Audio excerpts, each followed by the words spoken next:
नमस्कार मंडळी. असं कधी तुमच्यासोबत झालंय का हो? एखादी वस्तू म्हणा, व्यक्ती म्हणा, आपल्याबरोबर असते तेव्हा आपल्याला त्याची किंमत नसते, पण जेव्हा ती वस्तू किंवा व्यक्ती आपल्यातून निघून जाते तेव्हा त्याची खरी किंमत कळते. त्यालाच खरं रिअलायझेशन असं म्हणतात. आता ना, बसल्या जागेवरच आजूबाजूला जरा नजर फिरवा. विचार करा, आता समोर ज्या व्यक्ती किंवा वस्तू दिसत आहेत त्या उद्यापासून आपल्या आयुष्यात नसणार आहेत, आणि क्षणभरातच तुम्हाला जाणवेल की त्यांची खरी किंमत काय आहे. त्या रिअलायझेशन बरोबरच लगेचच मनातल्या मनात का होईना त्यांचे आभार माना, त्यांना थँक्यू म्हणा. आजच्या भागात असंच एक रिअलायझेशन अमितला पण होणार आहे. चला, फार प्रस्तावना न देता डायरेक्ट भागाला सुरुवात करूया. अमित टेन्शनमध्ये झोपून गेला. सकाळी उठल्या उठल्याच त्याला मोबाईलची आठवण झाली. अजूनपर्यंत तरी काही घडलं नव्हतं, म्हणजे सगळं सेफ आहे या विचाराने त्याला जरा बरं वाटलं. पण त्याचा आनंद फार काळ टिकू शकला नाही. ब्रेकफास्ट करताना काकाने तिन्ही मोबाईल चार्ज करून टेबलवर ठेवले होते. सई आणि तेजसने आपापले मोबाईल घेतले. अमित पण घ्यायला गेला. तेवढ्यात शेखर काका म्हणाला, अरे अमू, त्या कार्तिकचा फोन आला होता रे काल. अमितने चमकून काकाकडे पाहिलं. का? त्याने का केला होता? मूर्ख आहे की काय तो? अमित बडबडला. शेखरला जरा आश्चर्यच वाटलं. मला काय माहीत त्याने फोन का केला होता ते. मित्र तुझ्यासारखाच मूर्ख असणार तो, काका म्हणाला. अमित काही बोलला नाही. फक्त त्याने विचारलं, मग काय झालं? मग काय अमू, मी हॅलो म्हटलं. तो पुढे काही बोललाच नाही.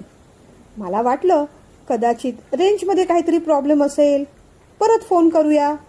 पण म्हटलं जाऊ दे, एवढ्या रात्री कशाला कुणाला फोन करायचा, नाही का? शेखरने विचारलं. हां, ते बरं केलंस काका. एवढ्या रात्री कशाला कुणाला फोन करायचा? साधी अक्कल नाही. तरी मी नेहमी सांगत असतो, तू फोन करू नकोस. मी केला तर उचलायचा नाही. स्वतःची अक्कल चालवायची. वाटेल तेव्हा फोन करायचे. अमित स्वतःशीच काहीतरी बोलत होता. अरे पण तू एवढा का चिडलायस? केलं असेल त्याने, तुझी आठवण झाली असेल, तुला लव्ह यू मिस यू काहीतरी म्हणायचं असेल, काका म्हणाला. अमितने त्याच्याकडे तिरप्या नजरेने पाहिलं. उगीच आता हा विषय वाढवायला नको. बरं काका, आज मी थोडा ऑफिसला उशिरा येऊ का रे? त्याने विचारलं. का? जरा जिमला जातो, तिथे ॲडमिशन घेतो. उद्यापासून जिमला जात जाईन आणि मग ऑफिसला येत जाईन, अमित म्हणाला. जिम संध्याकाळी 8 वाजेपर्यंत चालू असतं. संध्याकाळी ऑफिसमधून येताना जा. त्याच्यासाठी ऑफिसला उशिरा यायची काय गरज आहे? शेखरने विचारलं. बरं. मग अमित गुपचूप बसला. सगळ्यांनी ब्रेकफास्ट केला. निघताना शेखर तेजसला म्हणाला, तेजू, या शुक्रवारी ना आपण विठ्ठलवाडीला जाऊन येऊया. तुझी मार्कशीट घेऊन येऊ. तू तयारी करून राहा. तेजसने हो असं सांगितलं. पण काका, आपण दोघंच जायचं? तेजसने विचारलं. हो, दोघंच जाऊया, शेखर पण सहजपणे म्हणाला. काकूला पण येऊ दे ना सोबत. त्याला काकाबरोबर एकटं जायचं जरा जीवावरच आलं होतं. कशाला, मी आहे ना तुझ्यासोबत. मग कसली भीती तुला? शेखर अभिमानाने म्हणाला. त्याचीच तर भीती आहे. तोंडातल्या तोंडात तेजस पुटपुटला तसं शर्वरीला हसू आलं. हां, नाहीतर हा म्हणतो तेही बरोबर आहे. शरू, मला काय वाटतं ग, तिथे मला बँकेची 2-3 कामं आहेत. तुझी पण मदत लागेल. तू हे चल आमच्यासोबत. लॉकरचं पण काहीतरी काम करून घ्यावं लागेल तिथे. शेखर त्याच्याच विचारात गेला. काका, मी पण येऊ का रे? मला पण घरची ना खूप जास्त आठवण येतेय, अमित म्हणाला. अमू, सध्या तू नको येऊस. पुढच्या वेळेस तुला घेऊन जाईन हा मी, शेखरने समजावलं. पण समजावल्यावर लगेच समजेल तो अमित कुठला. त्याला कीर्तीला भेटायचं होतं. तिची आठवण येत होती. तो पटकन म्हणाला, नाही, मी येणार रे काका, मला यायचंय. अरे, नको सांगितलं तर कळत नाही का रे तुला? तू आणि सई इथेच राहा. 2 दिवसांचाच तर प्रश्न आहे. तिथे येऊन तू काय करणार आहेस? असंही ऑफिसमध्ये किती काम आहे पाहतोस ना तू, शेखरने पुन्हा समजावलं. अरे, येतो ना मी. मला तिथे पण खूप काम आहेत. मित्रांना भेटायचंय, मामा मामी आणि एवढं बोलून तो थांबला. ही महत्वाची कामं आहेत तुझी, काही यायची गरज नाही आहे. शेखर म्हणाला. काकू सांग ना तू, जायचंय मला. त्याला कीर्तीची आठवण येत होती. तिला भेटायचं होतं, तिच्याशी बोलायचं होतं. काका काही केल्या ऐकायला तयार नाही. अहो मी काय म्हणत होते, त्यालाही. शर्वरीला पुढे काहीच न बोलू देता शेखर काका म्हणाला. तू काही बोलू नकोस, अगदी गप्प बस. प्रत्येक वेळेस तू बोललीच पाहिजे असं काही नाही आहे. आणि अमू चल आता, ऑफिसला लेट होतोय आपल्याला. असं काय करतोस रे काका, येतो ना मी. 2 दिवसांनी असं काय होणार आहे, मग उशिरापर्यंत थांबून करीन ना मी काम. अमित अजूनही तोच विषय घेऊन बसला होता. अरे अमू, पुढच्या महिन्यात ना पुन्हा आपल्याला जावंच लागणार आहे. तेव्हा बँकेची महत्वाची कामं आहेत, तेव्हा ना तू लागणारच आहेस. तेव्हा तुला घेऊन जाईन ना मी. आता चल रे बाबा, नको डोकं खाऊ सकाळी सकाळी माझं. मी चिडावं ओरडावं अशी तुझी इच्छा आहे का? नाही ना, चल मग गपचूप. शेखर म्हणाला. अमित मग नाईलाजाने काकाबरोबर गाडीत बसला. हा नेहमी असं वागतो, कोणतीच गोष्ट माझ्या मनासारखी घडू देत नाही हा. पुढच्याही महिन्यात हा काही घेऊन जाणार नाही मला माहिती आहे ना. अमितला काकाचा राग येत होता. हे बघ अमू, आज ना ऑफिसमध्ये मी स्टाफची मीटिंग घेणार आहे. अलीकडे मी पाहतोय ना, स्टाफ वेळेवर येत नाहीये. लंच टाईम होऊन गेला तरी कॅन्टीनमध्येच टाईमपास चाललेला असतो. बऱ्याच वेळेस कामही पूर्ण नसतात. आज सगळ्यांनाच वॉर्निंग देणार आहे मी. तेव्हा आज लंच नंतर 2 वाजता कॉन्फरन्स रूममध्ये मीटिंग असेल. सगळ्यांनी वेळेवर तिथे हजर राहायचंय असा मेल तू टाईप करून जरा मला पाठवून दे. गेल्या पहिल्यांदा हेच काम कर. मी मेल चेक करतो आणि मग माझ्या ईमेलवरून सगळ्यांना फॉरवर्ड करतो. ओके? काकाने विचारलं. अमित अजूनही शांतच होता. काय रे, काय म्हटलं मी? काकाने पुन्हा जरा रागाने विचारलं.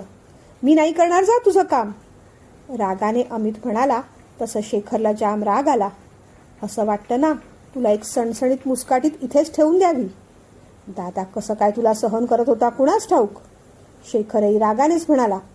आम्हाला पण तेच वाटतंय. आमचे बाबा किती चांगले होते. तुला आमच्या बाबांची सर कधीच येणार नाही. आम्हीच तुला सहन करतोय उलट. मला नाही आवडत आहे इथे. मला माझ्या घरी जायचंय.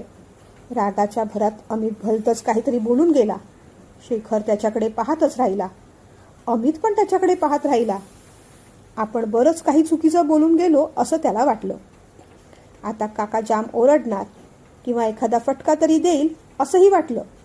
तो जरा अंग चोरूनच बसला. पण शेखर काही बोलला नाही. तो अगदी शांत झाला. शांतपणेच तो केबिनमध्ये गेला. अमितला थोडं टेन्शन आलं. आपण खूप चुकीचं बोलून गेलो. काकासुद्धा अगदी वेगळ्याच पद्धतीने रिॲक्ट झाला. तो चिडला असता, रागावला असता तर तेवढं काही वाटलं नसतं. पण हा तर अगदी शांत झाला. कदाचित आपण काय बोललो याचा आता तो विचार करेल आणि मग नंतर आपल्याला केबिनमध्ये बोलावून दम देईल. पण आता तो जे काही बोलेल ते ऐकून घ्यावंच लागेल. अमितने काकाने सांगितल्याप्रमाणे मेल ड्राफ्ट करून काकाला पाठवून दिला. काका नेहमी करतो तसा त्याच्यावर काहीच रिप्लाय केला नाही. पण स्टाफला मात्र तो मेल पोहोचला. आज लंचपर्यंत तरी काकाने त्याला आत बोलावलं नाही. लंचच्या आधी तो स्वतःच फाईल घेऊन काकाकडे गेला. काका, फाईलवर साईन हवी होती, तो म्हणाला. ठेव मग तिथे. अमित क्षणभर तिथेच उभा राहिला. तरी काका काही बोलला नाही. आता अमितला कसं तरीच वाटू लागलं. काका, हळू आवाजात त्याने हाक मारली. बोल. सॉरी, मगाशी मी चुकीचं बोलून गेलो. बोलता बोलताच अमितचा आवाज दाटला. ठीक आहे, शेखर शांतपणे म्हणाला. मग तर अमितला जरा जास्तच भीती वाटू लागली. एरवी तर वाटायचं काकाने आपल्या बाबांसारखं शांतपणे बोलावं, समजुतीने बोलावं. आता तो तसं बोलतोय सुद्धा तर तेच नकोसं वाटतंय. आता असं वाटत होतं की त्याने नॉर्मल व्हावं, त्याच्या स्वभावानुसार घडाघडा बोलावं, वाटल्यास ओरडावं. त्याची शांतताच नको वाटत होती आता. काका, त्याने पुन्हा हाक मारली. बोल राजा. सॉरी काका, बोल ना काहीतरी. अमित आता कळवळून म्हणाला. मला काम आहेत रे, तूही जा. लंच आवर झालाय, जेवून घे जा. असं म्हणून काकाने कुणाला तरी फोन लावला. मग अमितला तिथून बाहेर पडावंच लागलं. तो विचारातच बाहेर पडला. तेवढ्यात त्याचा फोन वाजला. कीर्तीचा फोन होता. त्याने फोन उचलला. तिने बोलायला सुरुवात केली. अरे अमित, काल जरा गडबडच झाली. काल फोन तुझ्याकडे नव्हता का?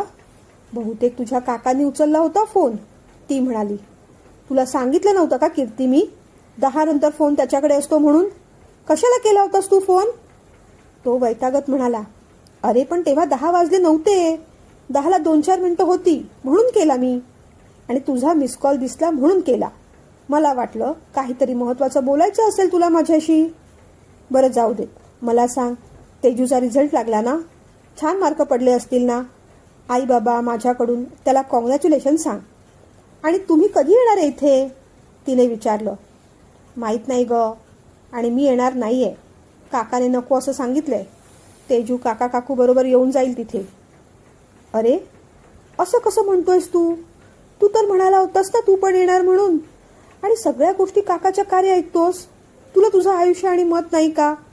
हे बघ, तू असंच वागत राहिलास तर आपण कधी भेटणार? इथे आई बाबा माझ्या मागे लागलेत लग्नासाठी. त्या विषयावर पण मला तुझ्याशी बोलायचंय. या सगळ्या गोष्टी फोनवर बोलता येत नाही. तू फोन करतोस ते घाईघाईने आणि मलाही म्हणतोस तू फोन करत जाऊ नकोस म्हणून. तीही भडकली. तसा अमित म्हणाला, अगं पण तू फोन करणं सेफ नाहीये म्हणून सांगतोय ना मी. आणि आता काका नको म्हणतोय तर त्याच्याशी भांडून येऊ का मी? चिडून अमित म्हणाला.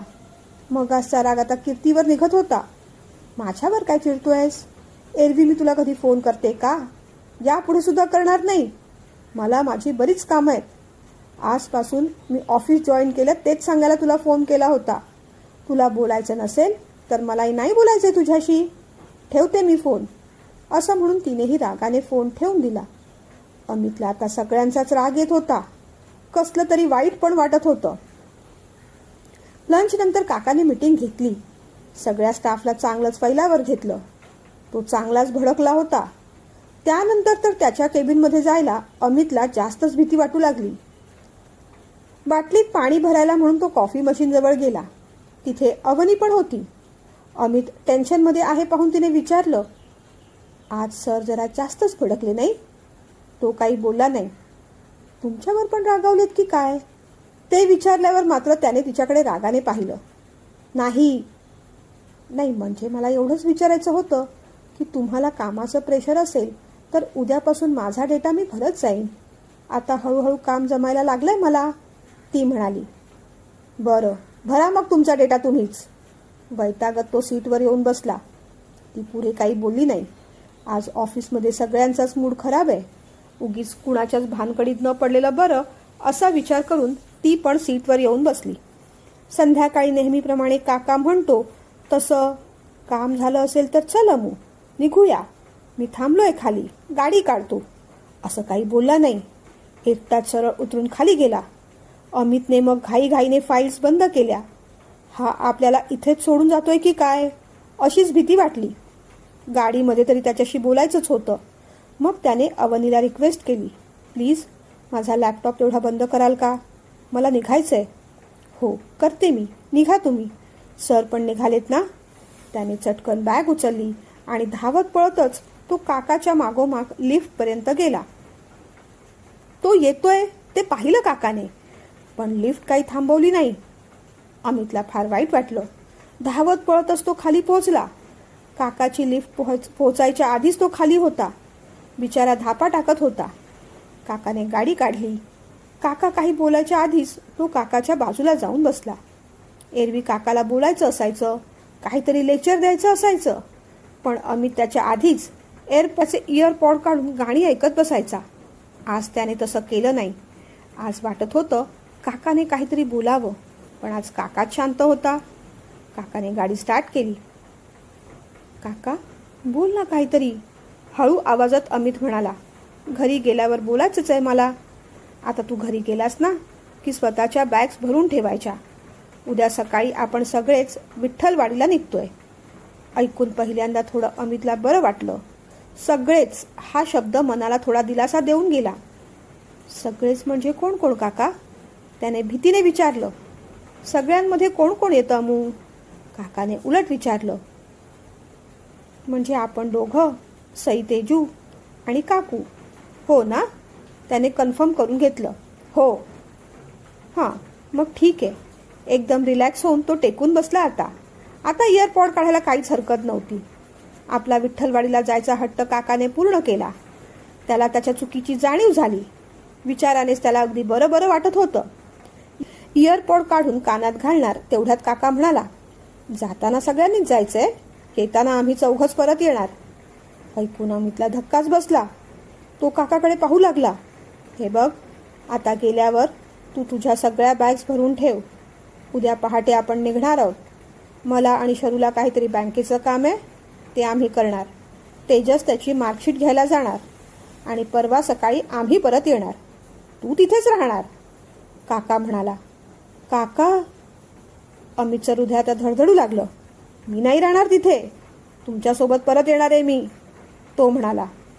मी परत आणायला हवं ना तुला. तिथेच राहायचंयस तू. काकाही म्हणाला. पण मी एकटा कसा राहू तिथे? त्याचा आवाज आता अगदी दाटला होता.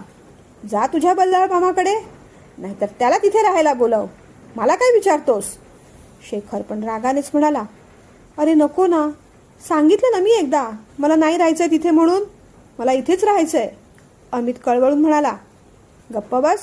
क्षणाक्षणाला विचार बदलतात तुझे.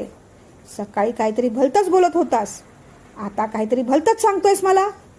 तुझे मूड सांभाळणं आता मलाही कठीण होऊ लागलंय. आता तू तुझं बघून घे. बाकी सगळ्या गोष्टी घरी बोलतोच मी. चल उतर आता, आलाय घर.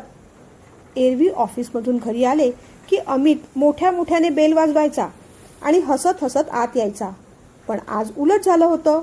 आज काकाने बेल वाजवली होती. सई तेजस हॉलमध्ये टीव्ही पाहत होते. शर्वरीने दरवाजा उघडला. अरे, आज तुम्ही बेल वाजवलीत? अबू कुठे आहे? तिने विचारलं. शेखर काही बोलला नाही. त्याने बॅग सोफ्यावर ठेवली आणि तो सरळ बेडरूममध्ये निघून गेला. शर्वरीला जरा आश्चर्य वाटलं. एरवी अमित येईल, फ्रीजमधलं थंड पाणी काढेल, तांब्याभर पाणी पिऊन घेईल. आज त्याने तसं काही केलं नाही. हातातली बॅग घेऊन तो काकाच्या मागेच धावला. काका ऐक ना, सॉरी ना, नको ना रे असं करूस. शर्वरीला काही कळलंच नाही. सई आणि तेजस पण पाहत राहिले. मला वाटतं सई, टीव्ही बंद करून टाक आता. आज घरीच कोणता तरी शो होणार आहे असं दिसतंय. एकंदरीत परिस्थिती पाहून तेजस पण चिंतेत पडला. शर्वरी पण धावत पळतच अमितच्या मागे बेडरूममध्ये गेली. काका ऐक ना प्लीज. तो एवढं बोलेपर्यंत शेखरने टॉवेल आणि घरचे कपडे काढले होते. धाडकन दरवाजा आपटून तो बाथरूममध्ये गेला. अमित त्याची वाट पाहत बाथरूमच्या दरवाजासमोरच उभा राहिला. शर्वरी, तेजस, सई तिघेही आत आले. अमू, काय झालंय? एवढा का घाबरलास तू? शर्वरीने विचारलं. अमितला काही बोलताच येईना. अरे सांग, तिने पुन्हा विचारलं. काका चिडलाय माझ्यावर आणि आता मला परमनंटली विठ्ठलवाडीला सोडून येणार आहे असं म्हणतोय तो. मग शर्वरीला थोडं हसूच आलं. अरे असं कसं होईल? गमतीने काहीतरी म्हणाले असतील ते. ती म्हणाली, नाही काकू, यावेळेस मॅटर जरा सिरियस झालंय. अमित चांगलाच घाबरलाय पाहून शर्वरीला पण थोडी काळजी वाटू लागली. पण मॅटर एवढं सिरियस का झालं? तू काही बोलला होतास का बाबांना? सईने बरोबर प्रश्न विचारला. अमितने मान खाली घातली. काय बोलला होतास दादा तू? तेजसने पण काळजीने विचारलं. मला विठ्ठलवाडीला नेत नाही म्हणून मी चिडलो. काकाने काहीतरी काम सांगितलं, मग मी म्हटलं मी नाही करणार. मग काका म्हणाला, दादा तुला कसा सहन करत होता काय माहीत. मलाही राग आला. मीही म्हणालो, आम्ही सहन करतोय तुला, तुला आमच्या बाबांची सर येणार नाही म्हणून. मला इथे राहायचं नाही, माझ्या घरी जायचंय. असं म्हणून अमितचा आवाज कापू लागला. शर्वरीला पण वाईट वाटलं. तू असं म्हणाला समू? तिने पण दुःखानेच विचारलं. असं म्हणालो गो काकू, पण चुकून बोलून गेलो. मनात काही नव्हतं माझ्या. तो रडवेला झाला. असं कसं मनात नव्हतं? जे पोटात होतं तेच ओठावर आलं ना. शर्वरी पण आता दुखावली होती. अगं काकू, तू तरी असं म्हणू नकोस ना. इथे यायच्या आधी असे विचार होते माझे, पण आता यावेळेस खरंच सांगतो, रागात चुकून बोलून गेलो. मला खरंच जायचं असतं तर आनंद झाला असता ना. पण बघ आता रडतोय ना मी. बघ माझ्या डोळ्यांकडे. आपल्या डोळ्यातले अश्रू दाखवत तो बिचारा बोलत होता. बरं, पण आता काय करायचं आपण? शर्वरी एवढं बोलेपर्यंत शेखर बाहेर आला. सगळ्यांना एकत्र पाहून तो आणखीनच चिडला. काय आहे इथे? इथे कशाला जत्रा मांडली तुम्ही? सगळेजण एकदम स्तब्ध झाले.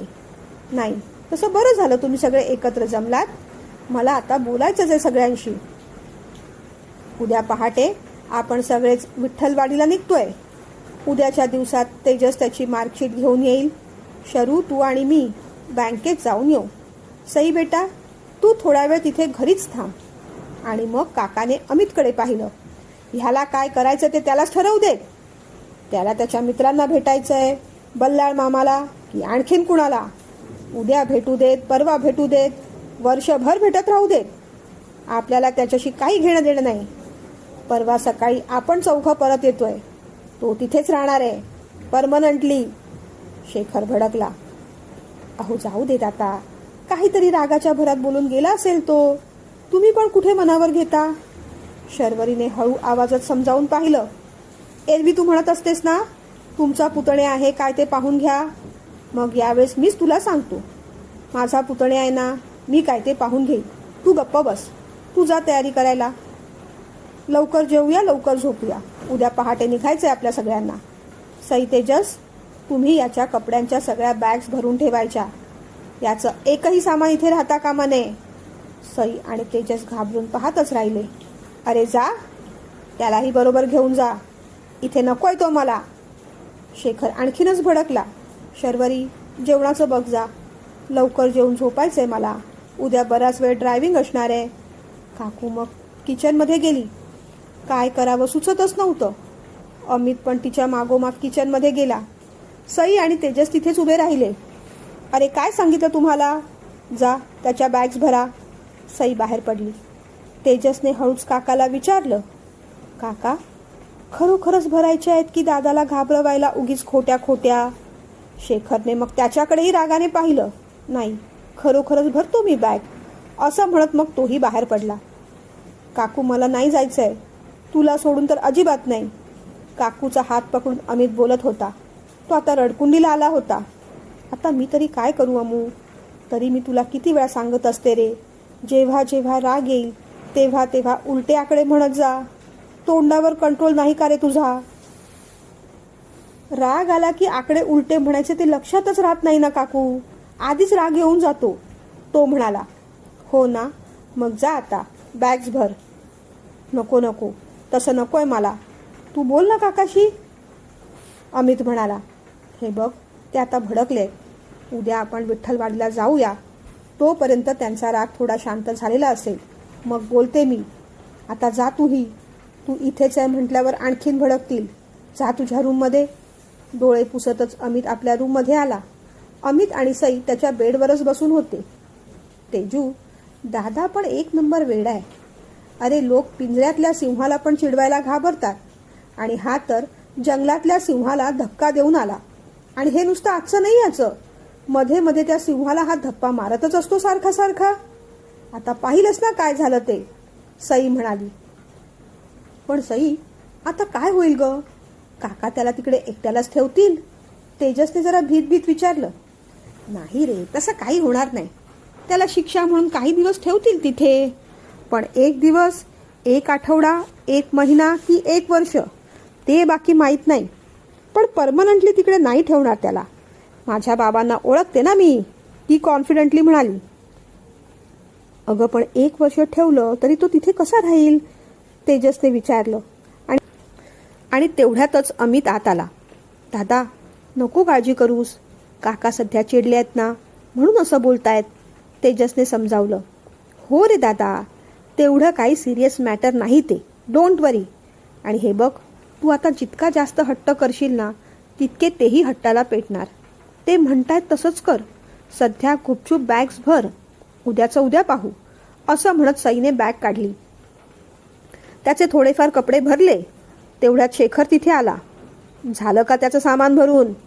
आणखीन बॅग हवी असेल तर ही पण घ्या, पण त्याचं सगळं सामान भरायला हवं. अमितने आता त्याच्याकडे मान वर करून सुद्धा पाहिलं नाही. काका, तसं थोडं सामान भरलंय आम्ही. थोडं इथे ठेवलंय. तो कधी इथे आला तर त्याला लागेल ना. तेजसने एक खडा टाकून पाहिला. तो कशाला इथे येईल? आणि जेव्हा कधी यायची वेळ आली तर त्याला लागेल ते सामान घेऊन येईल तिथून. तू त्याची चिंता करू नकोस. का तुलाही जायचंय त्याच्याबरोबर? शेखरने विचारलं. तेजस मग गप्प झाला. शेखरने बॅग बेडवर ठेवली आणि तो निघून गेला. सई आणि तेजसने मग त्याची बॅग भरली. अरे दादा, नको एवढी काळजी करूस. सांगितलं ना, एवढा काही सिरियस मॅटर नाही हा. मी सांगते तुला, काही नाही होणार. तू एकदम चिल कर. आणि आता दोघांनी पण या जेवायला.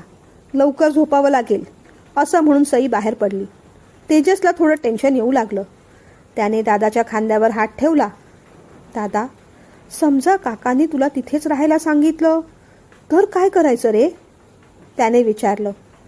समजा नाही तेजू, त्याने मला तिथेच राहायला सांगितलंय ऑलरेडी, अमित म्हणाला. पण एकटा कसं राहशील तिथे तू? तेजसने काळजीने विचारलं. माहीत नाही, म्हणता म्हणता अमितला आता थोडं थोडं रडू येत होतं. रडू नकोस, रडू नकोस. मी पण तुझ्यासोबत तिथे राहतो.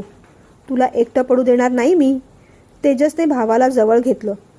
नको नको तेजू, तुझं कॉलेज इथे आहे. तू तिथे येऊन काय करणार?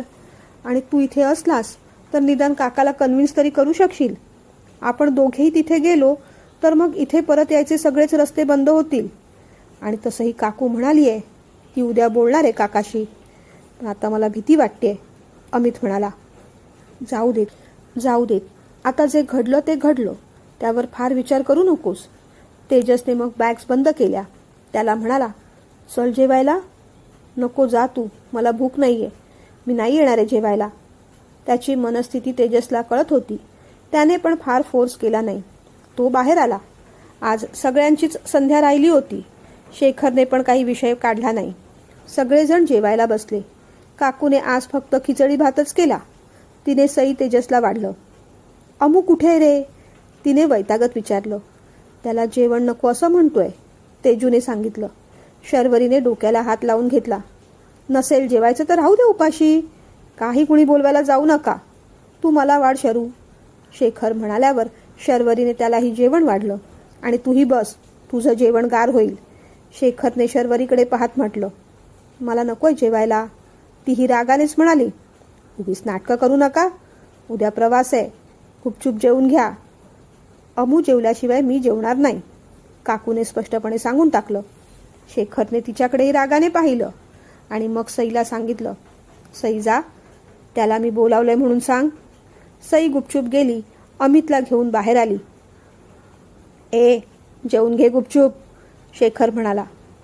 मला नकोय जेवायला, मी नाही राहणार आहे तिथे, हळू आवाजात अमित म्हणाला. हे बघ, तुझे नखरे झेलायला मी काही तुझा बाबा नाही. तुलाही चांगलंच माहिती आहे ते. विठ्ठलवाडीवरून मी तुला इथे जसं आणू शकतो ना, तसंच इथून परत विठ्ठलवाडीला नेऊच शकतो. त्यामुळे उगीच हट्ट करायचा नाही माझ्यापुढे. आणि आता सगळ्यांसमोर फटके खायचे नसतील तर गुपचूप जेवून घ्यायचं, नाहीतर उठतोच आहे मी. शरू वाढ त्याला, खाऊन घे गुपचूप. काका चिडला तसा अमित गुपचूप काकूच्या बाजूला जाऊन बसला. शर्वरीने त्याला थोडं जेवण दिलं. स्वतःही 2 घास भात घेतला. अमितला आता रडूच येत होतं.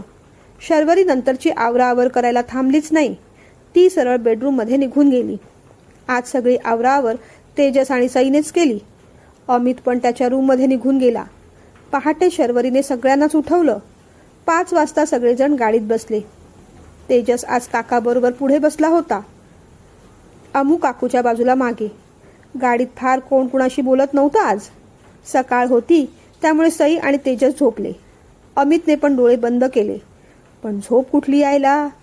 काकाने चांगली झोप उडवली होती त्याची. मध्ये एकदा काहीतरी खाण्यासाठी काकाने गाडी थांबवली, ती तेवढीच. त्याच्यानंतर ते डायरेक्ट घरीच पोहोचले. इतक्या दिवसांनी आपलं घर पाहून अमित आणि तेजसला भरून आलं. गेल्या गेल्या दोघांनीही आपल्या आईबाबांच्या फोटोला नमस्कार केला. दोघेही इमोशनल झाले. तेजस, लवकर तयारी कर आणि तुझी मार्कशीट आणायला जा. शरू, आपणही तयारी करूया. पटकन बँकेत जाऊन येऊया. येतानाच काहीतरी खायला घेऊन येऊ. चल, शेखर म्हणाला. सई फ्रेश झाली आणि मस्तपैकी परत जाऊन बेडरूममध्ये झोपून गेली. अमितला विठ्ठलवाडीला यायची किती ओढ होती, पण अशा परिस्थितीत आता त्याचं मन लागत नव्हतं. त्याला कीर्तीला पण फोन करून सगळं सांगायचं होतं, पण सांगणार कसं?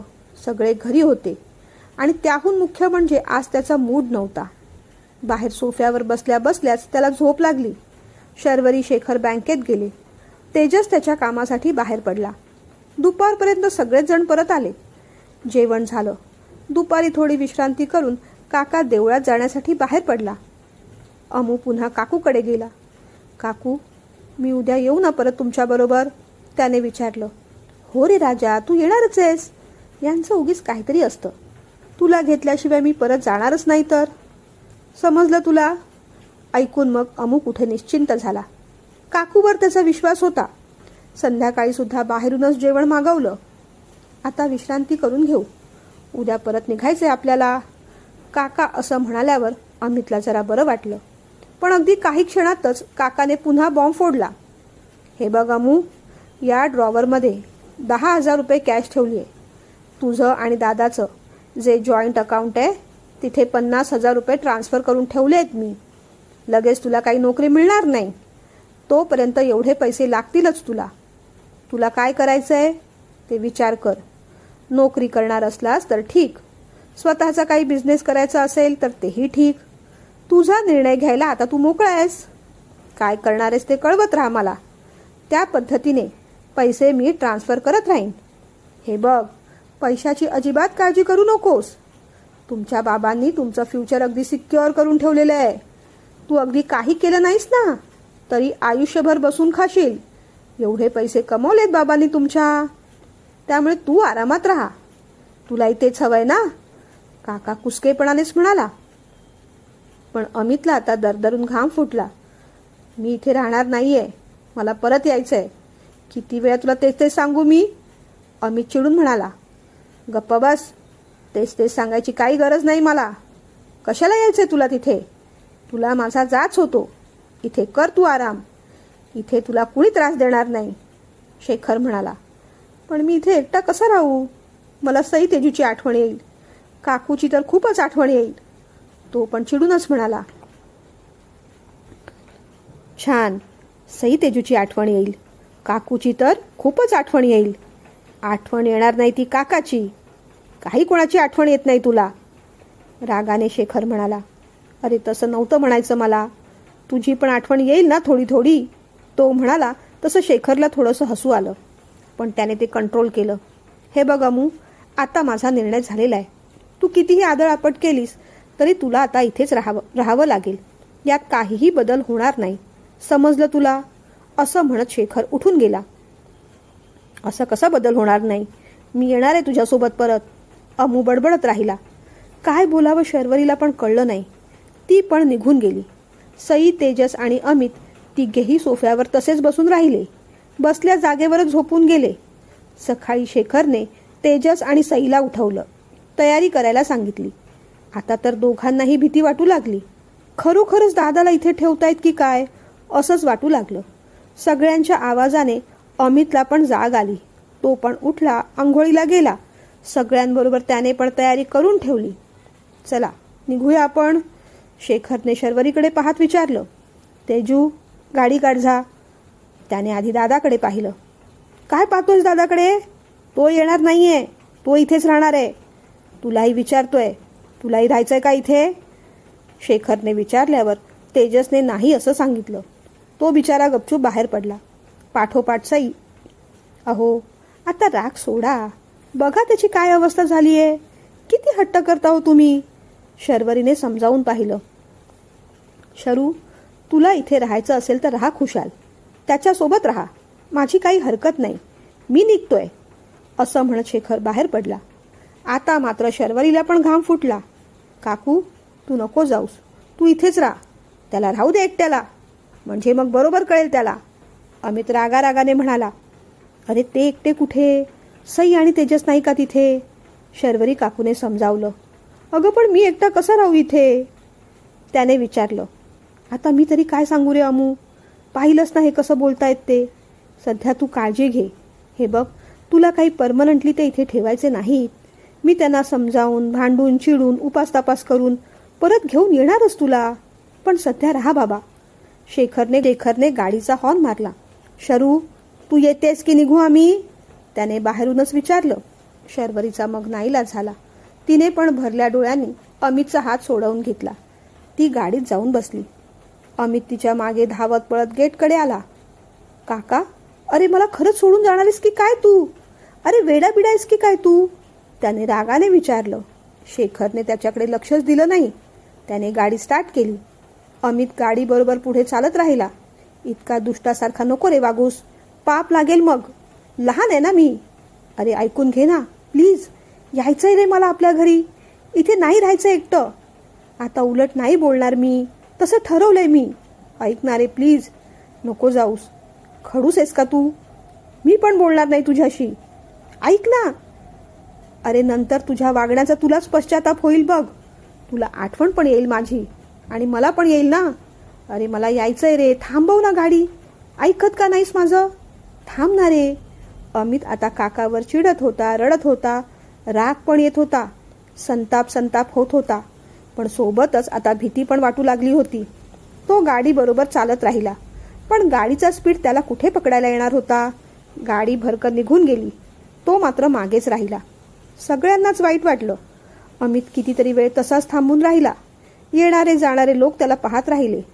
मग तो भानावर आला. त्याला सत्य परिस्थितीची जाणीव झाली. तो गेटच्या आतमध्ये आला. थोडा वेळ अंगणात तसाच बसून राहिला. काही दिवसांपूर्वी इथून जायचं नाही म्हणून इथेच बसून आपण रडत होतो आणि आता इथे राहायचं नाही म्हणून रडतोय. परिस्थिती माणसाला किती बदलवते. त्याला काकूची आठवण येऊ लागली.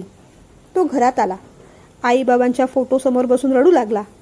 काकाने ड्रॉवरमध्ये पैसे ठेवले होते, पण हॉटेलमध्ये जाऊन काहीतरी खाऊन यावं, मजा करावी असं अजिबात वाटत नव्हतं. कसलीच इच्छा होत नव्हती. उशीवर तोंड दाबून तो तसाच रडत राहिला. मग त्याला तशीच झोप लागली. शर्वरी, सई आणि तेजसची अवस्था पण काही वेगळी नव्हती. त्यांनाही वाईट वाटत होतं. शेखरने बोलायला सुरुवात केली. आता आपण इथे आलोच आहोत तर दादाच्या रो हाऊसवर जाऊन येऊ. अनायासे शशी पण तिथेच आहे. त्याच्याबरोबर मला महत्त्वाच्या गोष्टी डिस्कस करायच्या आहेत. थोडा वेळ थांबू आणि मग निघू आपण. शेखर म्हणाला. थोडा वेळ म्हणजे किती हो? शर्वरीने विचारलं. दुपारनंतर निघू.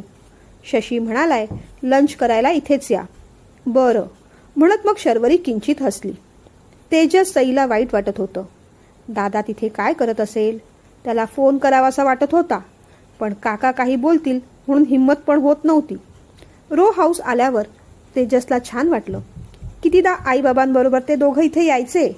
पुन्हा एकदा दादाची आठवण झाली. सोबत आईबाबांची पण झाली. सई मात्र तिथे पहिल्यांदाच येत होती. बाबा, किती छान आहे ना रो हाऊस? तिने विचारलं. हो छानच आहे.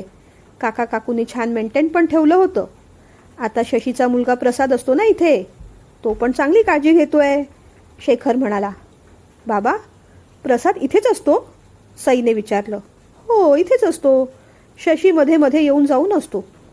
मग प्रसाद भेटेल आपल्याला? तिने विचारलं. हो भेटणारच आहे. त्याला सांगितलं होतं ये म्हणून. त्याच्याशी पण महत्त्वाच्या मुद्द्यांवर बोलायचंय मला. शेखर म्हणाला. अरे वा, बऱ्याच दिवसांनी प्रसाद पण भेटेल मग, ती म्हणाली तसा शेखर हसला. रो हाऊसवर गेल्यानंतर शशिकांत वाट पाहतच होते. त्यांनी आपुलकीने स्वागत केलं. अरे, एक मेंबर मिसिंग कसा? त्याने विचारलं. ठेवलंय त्याला घरी, सांगतो नंतर, असं म्हणत शेखर आत आला. या वहिनी, तुमचंच घर आहे? हा तेजस ना रे? शशिकांतने विचारलं. शेखरने हो असं सांगितलं. ये बेटा, तुला हे घर काही नवीन नाही, तुझंच आहे बरोबर ना? तेजसने मान डोलावली. थोडा वेळ आराम करा, बाहेर फिरून या, नंतर प्रसाद सुद्धा येईल. शर्वरीने मग रो हाऊस पाहून घेतलं. अगदी छान होतं. 5 खोल्या होत्या, मध हॉल, छानसं किचन. बहिणीने किती छान अरेंजमेंट केली आहे इथे. तिच्या मनात विचार येऊन गेला. आम्ही थोडा वेळ आराम करतो, शर्वरी शेखरला म्हणाली. हो, तुम्ही थोडा वेळ आराम करून घ्या. शर्वरी, तेजस आणि सई एकाच रूममध्ये गेले. बेडवर गप्पा मारू लागले. विषय दुसरा काहीच नव्हता, फक्त अमितचाच. काकू, दादा कसा राहणार एकटा तिथे? काकू काही बोलली नाही. पाहू, सध्या आराम करून घ्या तुम्ही. सईने मोबाईल काढला. तेजसचं मात्र कशातच लक्ष लागत नव्हतं. त्याने 2-3 राऊंड मारल्या आणि मग येऊन गुपचूप झोपून गेला. थोड्या वेळाने लंच आल्यानंतर शेखरने त्या सगळ्यांनाच उठवलं. शरू, जेवण वाढ सगळ्यांना. 3:30 पर्यंत निघू आपण. शरूने सगळे डबे आत घेतले. तेजस पण तिच्या मदतीला आला. तेजू, 4च ताटं घे हां, मला नकोय जेवण, शर्वरी म्हणाली. अगं असं काय करतेस काकू? काका मग शशी काकांसमोरच ओरडेल तुला. थोडंसं खाऊन घे. तेजसचं म्हणणं बहुतेक शर्वरीला पटलं. बरं, 2च घास भात दे, बास झालं मला. शर्वरीने मग सगळ्यांच्या प्लेट्स भरल्या.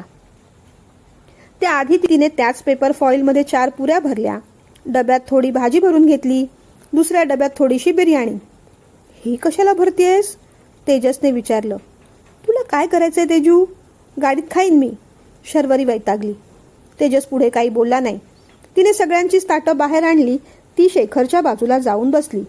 शेखरने आधी तिच्या ताटाकडे पाहिलं. हे तुझं जेवण? चिमणीला वाढलंयस की कावळ्याला? मला भूक नाहीये, ती म्हणाली. करा काय करायचंय ते. शेखर पण वैतागला. आळोखे पिळोखे देत अमित उठला. डोळे उघडले आणि इथे तिथे पाहिलं. तेव्हा लक्षात आलं आपण आता विठ्ठलवाडीच्या घरात आहोत. मग मात्र डोळे एकदमच खाडकन उघडले. समोर भरलेल्या बॅग्स दिसल्या. परिस्थितीची पुन्हा एकदा जाणीव झाली. आता रडायचा पण कंटाळा आला होता. कालपासून आपण रडतोच आहे. काहीतरी वेगळं करूया आता. वाईट वाटत होतं. काकूला फोन करूया का? नको, गाडीत काका तिथे बाजूलाच बसलेला असणार. उगीच काकूलाच ओरडेल तो. मग त्याने कीर्तीला फोन केला. कीर्ती आज ऑफिसमध्ये प्रसादच्या समोरच बसली होती. हे बघ कीर्ती, फायलिंग आधी खूप आहे. काही महत्त्वाचे पेपर्स झेरॉक्स करायचे आहेत. त्याचे झेरॉक्स या फाईलमध्ये लावून ठेव. उरलेली फायलिंग त्या त्या कंपनीनुसार त्या त्या फाईलमध्ये करून टाक. तू हे काम कर. प्रज्ञाला त्या फाईल्स अरेंज करायला सांग. एकदा का फायलिंग झाली की मग डॉक्युमेंट्स कसे बनवायचे ते सांगतो मी. आज मला जरा लवकर जायचंय. तुम्ही तेवढं काम आटपून ठेवा. तो बोलत असतानाच कीर्तीचा फोन वाजला. फोन पाहूनच तिला आनंद झाला. अमितचा फोन होता. फोन घे तू, मग बोलू आपण. हो सर, अगदी 2 मिनिटातच आले. ती पटकन बाहेर आली. अमितचा फोन घेतला. अमित, कसा आहेस? अरे तुला माहिती आहे, तुझ्या बाबांचं ऑफिस जॉईन केलंय मी. सर पण चांगले आहेत आमचे. ऑफिसमधला सगळा स्टाफ चांगला आहे. सगळेजण समजून घेत आहेत आम्हाला. प्रज्ञा माझी मैत्रीण पण आहे ना माझ्यासोबत. दोघी मिळून काम करतोय आम्ही. मजा येते. पण मीच काय बोलत राहिले? तू सांग, तू इथे कधी येतोयस? तिने विचारलं. ऑलरेडी आलोय मी इथे, तो म्हणाला. काय सांगतोयस? मग कळवलं का नाही मला आधी? तिने विचारलं. खूप प्रॉब्लेम झालाय, तो म्हणाला. ती घाबरली. कसला प्रॉब्लेम? आपल्याबद्दल काकांना काही कळलं का? तिने भीत भीत विचारलं. नाही, अजून तसं काही झालेलं नाही, पण काकाचं आणि माझं भांडण झालंय. काका चिडला आणि मला म्हणाला, तू आता इथेच राहा, परत तिथे येऊ नकोस. ते ऐकूनच कीर्तीला आनंद झाला. अरे मग प्रॉब्लेम काय त्यात? चांगलं सोल्युशन मिळालं की. तू इथेच राहा. जेवणाबिवणाची अजिबात काळजी करू नकोस. मी आहे ना. नोकरीची पण चिंता नको. काहीतरी पाहू आपण. असंही तुला बिझनेस करायचा आहे ना, त्यासाठी काका करतील मदत, ती म्हणाली. पण आता ते सगळं नकोय मला कीर्ती. मला परत कोल्हापूरला जायचंय, आमच्या घरी. मला काकूची आठवण येते. सई आणि तेजसला सोडून मी नाही राहू शकत. मी एकटा इथे नाही राहणार आहे. पण आता काकाच ऐकत नाहीये. अमित भडाभडा बोलून गेला. त्याच्या त्या बोलण्याचं कीर्तीला आश्चर्य वाटलं. अमित, काही दिवसांपूर्वी तर तुला कोल्हापूरला जायचं नव्हतं आणि आता ते घर तुझं झालं. इतकं आपलं झालं की हे घर नकोसं वाटू लागलंय. 20-25 दिवसातच तू एवढा बदललास. मग 5 वर्षानंतर तू इथे काय परत येणार? तुला त्या सगळ्यांची एवढी आठवण येते? आमची येत नाही? तिने आश्चर्यानेच विचारलं. तसं नाही ग कीर्ती. काकाला दुखावून इथे राहायचं नाहीये मला. काकाला न दुखवता यायचंय. आणि सध्या मला पुढचा विचार करायचाही नाही. सध्या मी खूप टेन्शनमध्ये आहे. सगळ्यांनाच खूप मिस करतोय. तुझ्याशी बोलावंसं वाटलं, शेअर करावंसं वाटलं म्हणून तुला फोन केला. खूप एकटं एकटं वाटतंय मला, तो म्हणाला. बरं, मी संध्याकाळी येते तुला भेटायला, ती म्हणाली. लवकर येशील? त्याने विचारलं. किती वाजता येऊ? 4 वाजेपर्यंत ये, तो म्हणाला. बघते, ती म्हणाली. राहूच दे मग, नकोच येऊस. तूही नको येऊस, तो रागाने म्हणाला. अरे येते बाबा, ठेवते आता फोन. तिने मग फोन ठेवला आणि ती पुन्हा तिच्या कामाला गेली. आता ना नात्यांमध्ये थोडे ट्विस्ट येणार आहेत. नवीन नाती जुळणार आहेत. जुनी इक्वेशन्स बदलणार आहेत? जुनी इक्वेशन तशीच घट्ट टिकून राहतील का नवीन नाती नव्याने जुळतील? सगळं पाहणं खूपच इंटरेस्टिंग होणार आहे. पण तुम्ही इतके दिवस कथा ऐकतात, कथेबद्दल तुम्हाला थोडा अंदाज आलाच असणार. आता बहुतेक सगळ्याच पात्रांची तोंड ओळख पण झाली आहे. तेव्हा मला आता तुमच्याकडून जाणून घ्यायचं आहे, तुम्हाला काय वाटतं, कुणाचं कुणाबरोबर जुळेल, कुणाबरोबर जुळलं पाहिजे? बघूया तरी माझी कल्पनाशक्ती तुमच्यासोबत टॅली होतीये का? प्रश्नाचं उत्तर जरूर द्या. ट्विस्ट टर्न येणारच आहेत. पुढचे भाग चुकवू नका. कमेंट करत चला हो. सबस्क्राईब केलं नसेल तर तेही करा. उद्या भेटूच.